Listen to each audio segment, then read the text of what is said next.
Building stuff of any kind has just been, I don't know, basically my whole life. I mean, since I was a little kid building, you know, cars out of pieces of wood or whatever. I don't know how to not build things. I don't know what my life would look like without building. I've been fortunate enough to be able to just kind of have almost unlimited creative freedom to build things. To make it work, we have to be building things that are ridiculous and extreme, but that's kind of what's fun anyway.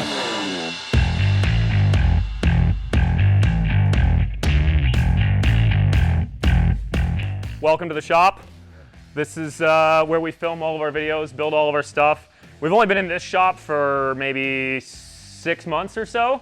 We're in the tiny little shed just across the driveway there for 5.5 years, and we just finished this shop last fall. So a bit more space than we're used to. Some of our favorite builds are stored in here. Most of them are stored outside or in the old shed.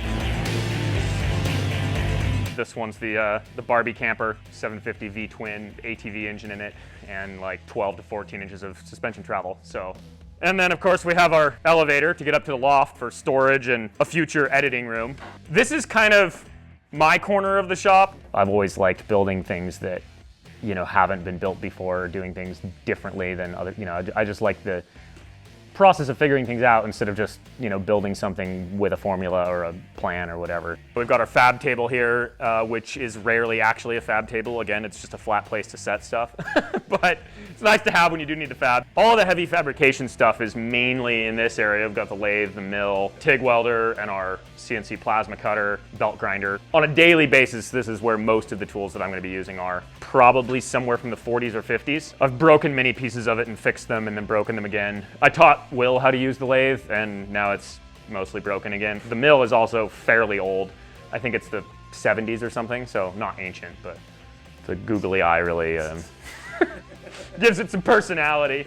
Ethan had already been building some stuff, and I'd already been filming. I really wanted a little Power Wheels toy with an engine in it. My plan from the beginning was to film it and turn it into a YouTube channel. The second I brought it here, and Ethan just started like tearing into it, removed the engine from his dirt bike like right off the bat, and I was like, oh shoot, like this is the guy that I should do this with. Like together I was just like, this could really work. A very rare thing, but our first YouTube video ever got 1 million views in a matter of less than a month. Yeah. So overall, the best thing I've ever built as far as like performance, orders of magnitude better than anything I built before it. I haven't made anything that performs quite that well and that I like quite that much. Fixing all the little issues with it, basically we got it running and driving well enough for the videos we were doing, and it was, I mean, it's a 1000cc V-twin in a little four-wheeler thing. You know, once I get it all tuned right, I'm gonna add a turbo because why not? In theory, it's capable of 100 miles an hour, and I've only had it up to about 70 on a dry lake bed, and I've jumped it like 50, 60 feet. You know, we used to call it the wall of destruction. It's all the things that we've broken over the years. Obviously, we've got the play buttons, and when I make a really cool looking part on the plasma cutter that like doesn't work, I kind of, you know, hang it up there. And when we started the YouTube channel and, you know, started building stuff in the old shop, we had very limited tools. Tiny little Lincoln welder, an angle grinder, tiny little drill press, basic hand tools, and that was about it, with almost nothing in terms of tools. Well, I'm back from King of the Hammers, and it's like coming back to Christmas because I get to set up all these sweet new tools from Baileigh so that we can make fenders and a gas tank and stuff for the chopper. So now we have this whole shop full of stuff, and getting all the Baileigh metal shaping tools has been awesome because it's opened up possibilities to build things that we couldn't even build before. Absolutely no background in metal shaping. Luckily, I had a friend who's really good at metal shaping that came out and helped me with this gas tank to kind of teach me the basics and get me started on the metal shaping. But here's all of our Baileigh metal shaping tools. You know, bead roller, planishing hammer, English wheel, shrinker stretcher. Yeah, we've also got the mag brake. Somewhere around here we have a tubing notcher as well. Obviously used all of those to make the sheet metal stuff.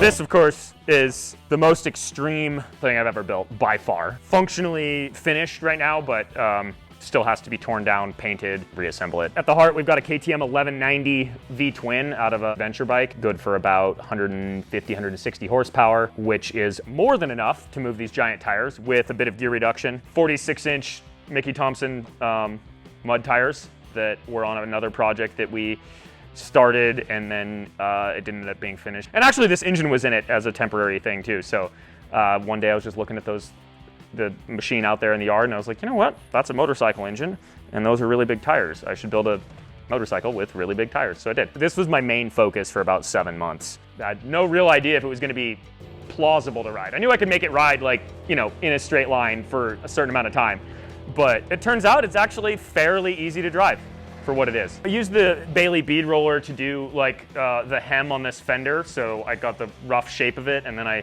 you know, bead rolled it over all the way around and then folded it in underneath for some extra rigidity because it's a gigantic fender and it was very floppy. And I used the bead roller as well on the underside of the gas tank here, the bottom pan of it, to make it round over and fit over the frame there.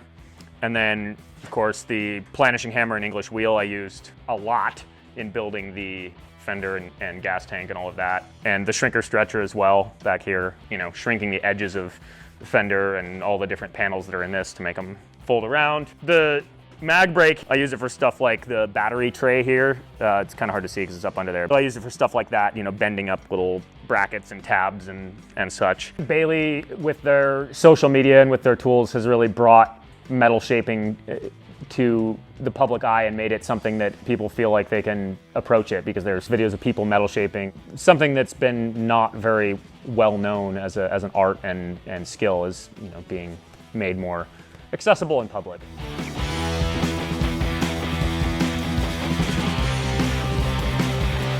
We've got our 6-foot mini jet boat hanging on the wall as well, just because, you know, it's something that we only use for a few months of the year. So Jetstream is the company that makes mini jet boats, and they gave us that hull, and they weren't planning on producing them really. They just kind of made it as like a joke, little side project thing, and they gave one to us. And so I just put the engine in it and made it work, but it works extremely well. Yeah, we've got this old Piranha ironworker in here. I don't use it nearly as much as I used to, because now I have a CNC plasma cutter and belt grinders and all these other tools that make metal, you know, fabrication easier. But it is really handy when you just want to lop a corner off, punch a hole in something. It's just a cool old machine. And another awesome thing about Baileigh is they have a huge range of tools for, I mean, almost any process, but metal shaping especially. You've got the entry-level tools that are affordable for just about anyone, all the way up to enormous, you know, industrial scale tools. So, you know, you can get the whole range there, and, you know, good customer service. This is a future project. Will's gonna be building this mostly. Obviously, I'll provide some input and help here and there, but Hayabusa, weird, rare, one of like a handful left alive electric tricycle car thing. Those two are gonna be, you know, married together. Machines we have laying about. Up on top of the hill is mostly future projects or things that don't need to be stored inside, but mostly future projects or like parts, vehicles and stuff like that. There's our 6x6 limo. We didn't build that at all. We just bought it, put some new wheels and tires on it because the old ones were all dry rotted. This is the old shop right here. So for, you know, 5.5 years, we were building entirely in this shop. Many of the tools that are in the new shop were also in this shop, and we were trying to fit projects in here to build stuff. So it was always very crowded, and you can see it's kind of dark. These are a couple of Will's old projects here. We've got a Honda Ruckus scooter with a CBR 1000 engine in it. 2-person go-kart off of Amazon, which weirdly had controls for 2 people as well, are hooked together with a Ninja 600 engine in it.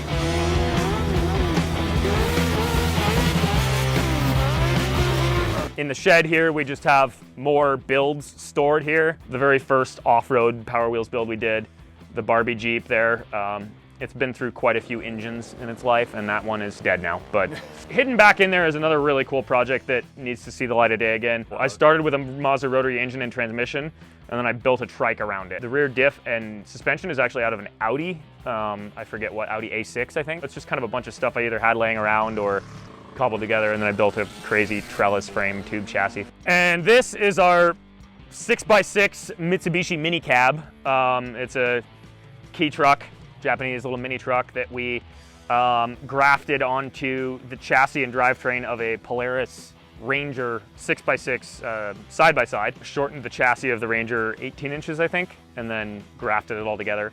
That one wins the award for by far the most useful vehicle we've ever built, because as you can see from all the wood in the back, I use it to haul the firewood around the property and, you know, go down and get the mail. It's very reliable. It's not fast, but it's extremely capable and very reliable, and so we use it all the time for just hauling crap around. And, it looks insanely cool, and that is literally the only thing it's good at. Obviously, a Mini Cooper S body on a 95 Jeep YJ chassis and engine and transmission out of a Jeep YJ, like the 2.5 liter or whatever inline 4. It's a really gutless, sad engine. It's got Dodge 1-ton axles. It's got 46-inch military tires that are rated for 12,000 pounds of load each. So it rides like a brick with more bricks on top of it, on a pile of bricks. We bought this totally unfinished as a project. If we'd known how truly unfinished it was, we might not have spent as much money as we did on it, but we showed up having already committed to buy it and drove across a couple of states. So we bought it, finished it, made it work, and there it sits. I don't know if I can really say for sure what my legacy will be. I can say that I hope that building some things that no one ever expected, building things that had never been built before, which I can safely say that I've done that. Ideally, you know, inspiring other people to do the same, to, you know, follow your passion and think outside the box. I mean, if I can inspire a new generation of people to build stuff, that's a pretty good legacy as far as I'm concerned.